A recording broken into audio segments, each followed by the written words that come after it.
this video is about air pressure in your tyre. Now it may seem a very simple thing, but a lot of mistakes are made. So the first thing is we're going to talk about on the edge of your tyre, it says a number, a PSI number. And what people always miss is next to that PSI, it says the word cold. Now that is not talking about the temperature outside, that is talking about the temperature of the tyre. So if your bike has been stood still for some time inside your shop, then you can fill the tyre to, in this case, 32 psi. But if you go out for a ride, anything more than that 20 minutes, then your tyre is going to be hot. So that means you have to fill it to slightly less. So in this case, I would fill it to 28 when it says 32.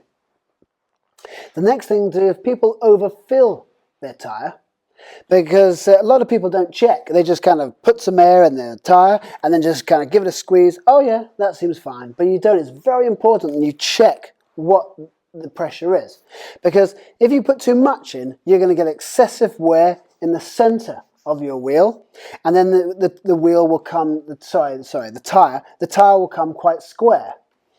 And if you put too little pressure in, then you get excessive wear on the side of your tyre, which means you'll be losing grip as you go around a corner. The next thing to talk about is to do with the temperature again. So in the summer, when it gets hot, the air inside your tyre will expand. So make sure if you start to get some hot weather that you check the pressure in your tyre, and because it could rise, and so you'd have to let some air out. And again, in the winter, when it gets cold, the air will shrink.